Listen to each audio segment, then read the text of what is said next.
continuity literacy different from disciplinary literacy? That's what we're talking about in this video. Hey everybody, I'm Lee Hall from Literacy Teachers, and I'm all about helping you inspire, motivate, and change how your students read and write for academic success.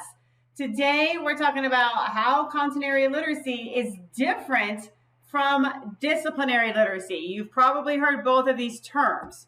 So as a reminder, continuity literacy, very basic definition, it's the ability to use reading and writing to acquire new knowledge. It's got that cognitive and social practice. It is both cognitive and a social practice that requires students to comprehend, write, and critique multiple forms of print.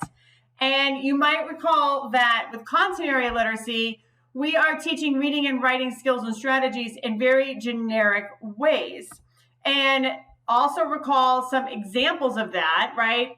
Making predictions, making inferences, learning how to read graphs, tables, and charts, with the idea that once you learn, for example, how to read a graph, you can read a graph in any discipline, right? It should transfer. So there's nothing really necessarily unique or special that you might have to learn about making inferences or reading graphs. Now, with disciplinary literacy, the view shifts. Texts within each discipline are considered to be specialized, all right? And then reading and writing is viewed a little differently from continuity literacy. In disciplinary literacy, we view it as requiring special skills and strategies, right? Skills and strategies that are unique to that specific discipline. So what does this look like?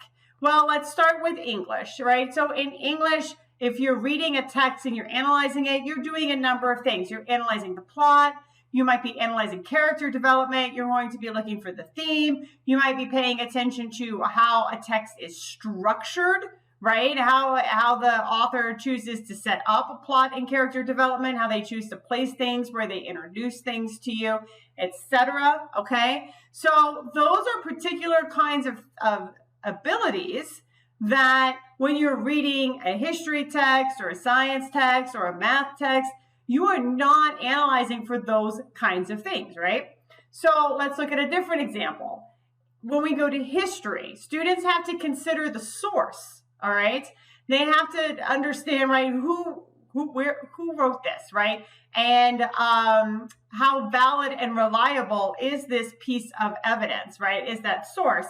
They have to understand in history what counts as evidence for making a particular claim. Whereas in science, what counts as evidence looks very different, right, than what counts as evidence in history. They need to understand in history the positionality of the author, right? This ties in with consider the source. If you're reading a primary document, who wrote it? When were they alive? Contextually, what do you need to know about that time period? And what do we know about the author that might shape, influence, or bias what they have written, right? So that's very different than how you analyze a literary text or how you even think about understanding a science text. So keep in mind that continuity literacy and disciplinary literacy, it's not either or. It's not, well, I teach continuity literacy, so I don't have to teach disciplinary literacy, or I teach disciplinary literacy, so that should be really good enough. Students benefit from instruction in both realms, right? They benefit from instruction that's going to teach them those generic skills and strategies because they are still going to use them within and across disciplines. But they also need instruction that allows them to learn the nuances of reading, writing, and communicating within each discipline as well. So, sum it all up, continuity literacy, again, it's supporting students' abilities to gain and communicate knowledge from text. Disciplinary literacy does that too, but it goes a bit deeper. It allows students to develop their abilities to think, read, and communicate in ways that are specific to that discipline. So these are both really approaches that are complementary to one another.